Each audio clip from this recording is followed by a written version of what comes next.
Olá pessoal, sejam bem-vindos, eu sou o Jean Regina. E eu sou o Thiago Vieira, seja bem-vindo ao canal Direito Religioso, na série A Liberdade Religiosa em Risco.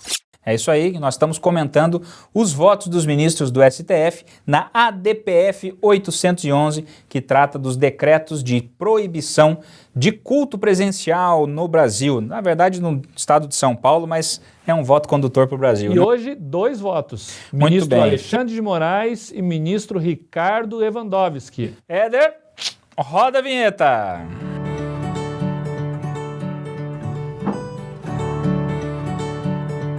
Muito bem, pessoal. Então, falando sobre o nosso tema, vamos continuar a falar dos votos. Lembra que o placar foi de 9-2. Nós fizemos, então, primeiro vídeo sobre o voto do relator, ministro Gilmar Mendes. Segundo vídeo, também aqui, o voto da divergência, ministro Nunes Marques. Como ficou 9-2, nós falamos que o ministro Dias Toffoli votou junto com o ministro Nunes Marques, então todos os outros votos concordam com o relator contra a liberdade religiosa. Então agora vai ser um desfile de argumentos contra a liberdade religiosa e por isso vamos fazer os nossos comentários. O primeiro que nós queremos comentar aqui foram então as razões que o ministro Alexandre de Moraes trouxe no seu voto para concordar com o ministro Gilmar Mendes. A primeira coisa que ele falou, ele afirmou que algumas falas dos amici curiae, né, dos amigos da corte, dentre elas o IBDR, deu a entender que o Brasil sofre uma perseguição religiosa, prendendo pastores e perseguindo religiosos. Ele deu essa pimenta no início do voto.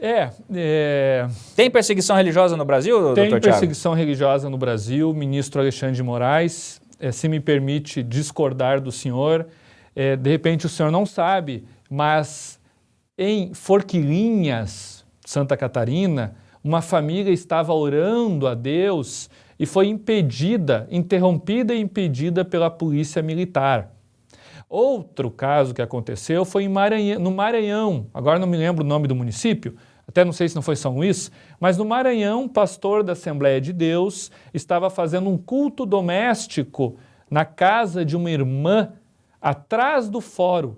E esse culto ele estava com uma caixinha de som, aquelas caixinhas de abelha, pequenininha, portátil, e ele estava ali ministrando a palavra de Jeová. A juíza, e isso deveria ser final da tarde, porque a juíza estava no fórum, não era à noite, né? A juíza estava em audiência, a juíza se incomodou, pediu para a polícia ir lá, não satisfeita, ela mesma foi, deu voz de prisão para esse pastor foi preso, foi levado para a delegacia e todos os consectários disso. Ou seja, o pastor estava na casa de uma irmã pregando e teve o culto interrompido, foi preso, não foi só interrupção de culto.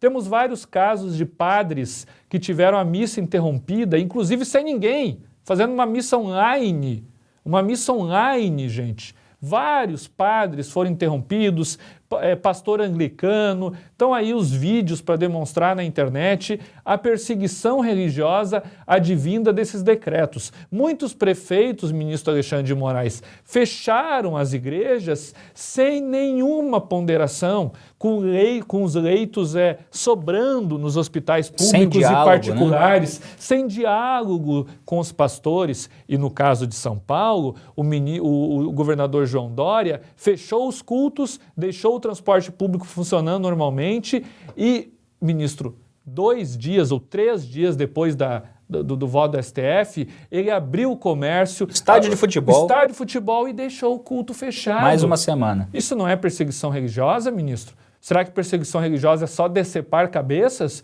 como aconteceu na gloriosa Revolução Francesa, em que 200 padres tiveram suas cabeças degoladas na guilhotina? Será que só isso é perseguição religiosa? Não. Perseguição religiosa também é fechar templo, ministro Alexandre de Moraes. Violência simbólica, né? Não só violência real. Inclusive, falando em violência simbólica, violência real, o ministro... ele citou alguns casos da Idade Média, né? Trouxe alguns casos. História sempre é trouxe bom. Alguns casos da Idade Média, dizendo que mesmo com a peste negra, vários líderes religiosos na Idade Média defenderam o fechamento das igrejas, o isolamento e a transformação de igrejas e templos em hospitais, né? Ou seja, nós estamos hoje defendendo um retrocesso, né? É o pensamento dele. Inclusive, ele também citou Lutero. Opa! Ele só colocou Lutero uns 100 e poucos anos antes de Lutero, né? Colocou Lutero no DeLorean e foi parar em 1380, que ele falou de Lutero lá em 1380,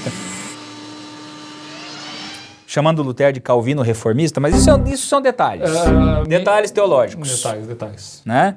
E dizendo que Lutero teria defendido o isolamento das pessoas contaminadas pela peste, que os religiosos deviam procurar as pessoas pela doença da peste negra para cuidar.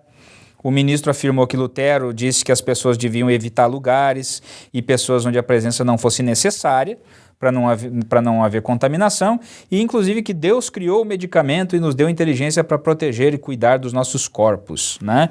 Dizendo que houve então a reiterada defesa do reformador para o isolamento na época da peste. O que realmente aconteceu, só que esqueceu de falar que havia proporcionalidade na fala de Lutero, né? Pois é, o ministro Alexandre, ele colocou o Martim Lutero colocou antes dos pré-reformadores, antes até mesmo de João Hus, chamou Lutero de calvinista. Lutero de calvinista. Complicado, né, ministro? Mas o que eu quero falar aqui é que Lutero, ele disse quando necessário. E Lutero, nesta fala, neste texto que o ministro Alexandre de Moraes coloca, Lutero deixa bem claro que o culto é importante, que o culto deveria acontecer, que a liturgia deveria acontecer dentro das possibilidades. Existe uma ponderação na teologia dos dois reinos de Lutero quando da aplicação dela naquele momento de peste negra que aconteceu, sim, na época de Lutero. A peste negra, né, ela tem vários estágios, tinha gente falando, não teve peste negra no tempo de Lutero. Teve sim. Sim, né? teve. Mas, claro, a peste negra começa muito antes. Sim, né? Foram 300 anos de peste, 200, 300 anos. Então, neste momento, ali 1530, por aí, que a peste negra está realmente forte no momento que Lutero está ali exercendo seu ministério.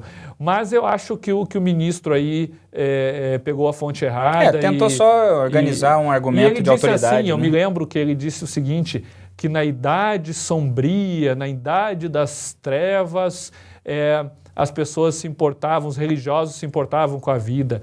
Olha, ministro, essa época que o senhor está chamando de Idade das Trevas foi quando o Estado moderno foi criado. Nessa época da Idade das Trevas foi quando os estamentos foram derrubados com a doutrina das vocações. Não foi a Revolução Francesa. Martim Lutero fala das vocações e de que a pessoa deve exercer a sua vocação atribuída por Deus, não importa o que os seus pais faziam, muito antes da Revolução Francesa. Essa época aí das idades das trevas, nós temos a criação das universidades, a universalização do ensino, onde Lutero e Melanchthon diziam que as meninas também deveriam estudar. Escolas públicas, Lutero se preocupava, mandava carta para os príncipes, preocupando-se com questões sanitárias, com questões, dizia que mendigo, não podia existir mendigo nas cidades, que era uma vergonha uma cidade ter um mendigo, se preocupando com o teto, com questões de habitação, na idade que o senhor chama da Idade das Trevas. Então, reveja seus conceitos. Não era a Idade das Trevas, aquele período do século XVI e antes também. Veja, a escolástica tardia começa a falar de forma incisiva sobre as liberdades econômicas e as liberdades individuais, que também são defendidas por Tomás de Aquino. Então, ministro, Idade das Trevas não, tá? Lhe recomendo, ministro, Brasil Paralelo. Assista o Brasil Paralelo. Brasil, a Última Cruzada. Brasil, a Última Cruzada, ministro, o senhor vai aprender bastante. Afinal de contas, ele mesmo comparou o requerimento às cruzadas.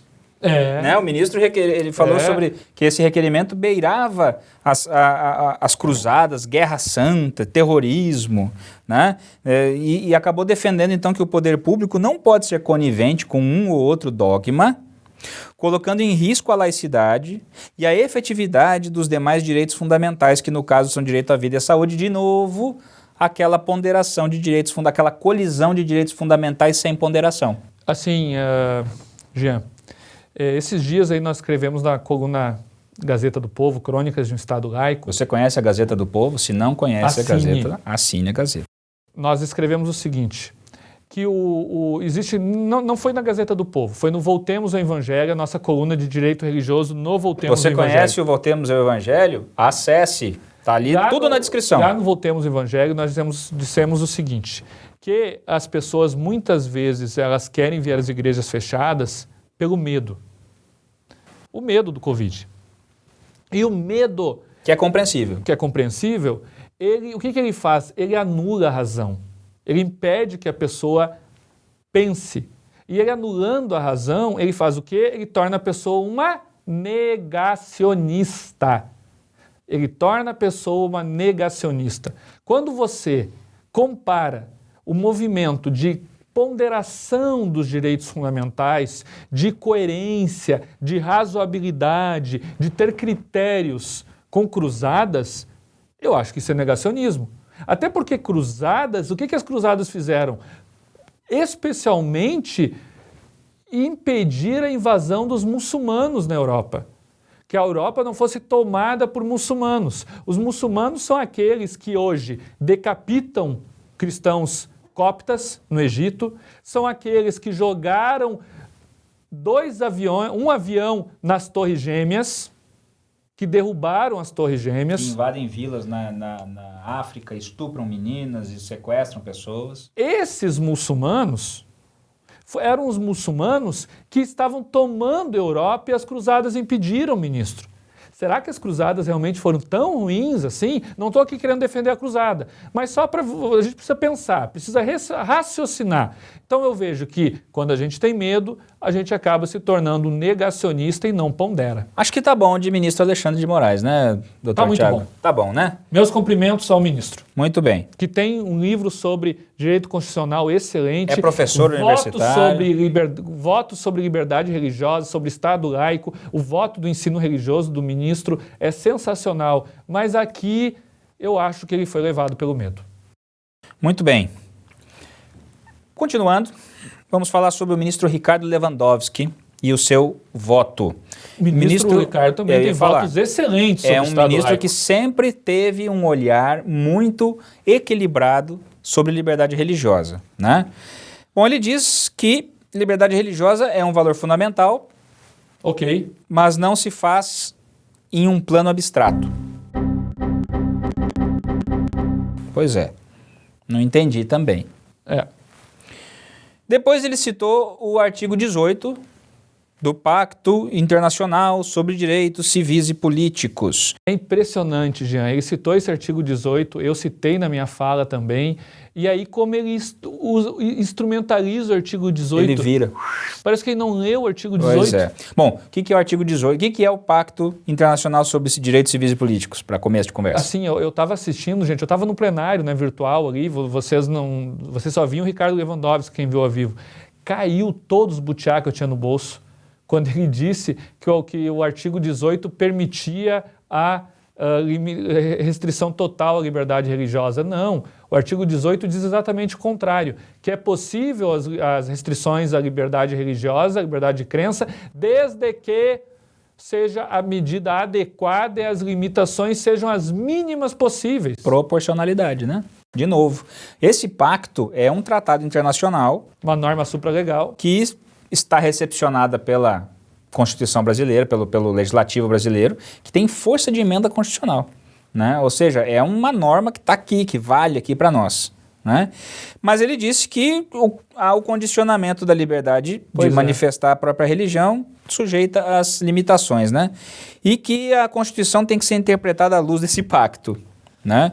Parece até aquele voto Constituição boliviana, né? Aquele voto da reeleição. Bloco constitucional. E assim, gente, existe uma tese também que os tratados internacionais que foram recepcionados antes da emenda constitucional 45, que é a emenda que inclui o parágrafo 3º no artigo 5º, ela não tem força constitucional, mas sim de uma norma legal, um pouquinho acima da lei, que seria esse caso aqui. E mesmo se a gente entender como força constitucional, ou seja, depois da emenda 45, mesmo assim, mesmo com força constitucional, tem que harmonizar, né? Harmonizar critérios, racionalidade, aquela coisa assim, né? Que o medo não deixa fazer. Mas vamos para mais votos, né, Jean? É isso aí. Bom, só para terminar aqui o voto do ministro Ricardo, também citou a Segunda Guerra Mundial, sobre os bombardeios de Londres, né, pela Força Aérea Alemã, e ele disse que os tribunais britânicos não permitiram a abertura dos templos em plena guerra. Eu acho que essa informação aí... Eu não sei se essa informação dele procede. Vocês conhecem essa informação sobre a Segunda Guerra? Coloca nos comentários aqui. E ainda tem um parêntese aí, né? Tem um parêntese. Digamos que seja real. A Inglaterra é um estado teocrático, a Rainha Elizabeth é a chefe da igreja, então se a Rainha Elizabeth mandou fechar a igreja, também está tudo certo. Exatamente. Né? O Brasil é teocrático? Não. O Brasil é laico, L-A-I-C-O. Não é chocolate laca, é laico. É isso aí. Bom, então... Me dá vontade de comer um chocolate agora, Jean. Então tu sai lá para comer um chocolate, a gente encerra esse vídeo e na semana... Vou lá buscar meu chocolate. Não, peraí, tia. E na semana que vem, com o chocolate, a gente continua, porque tem que adoçar um pouco mesmo a vida com esses votos complicados. Compartilha, comenta, todos come chocolate e até a próxima.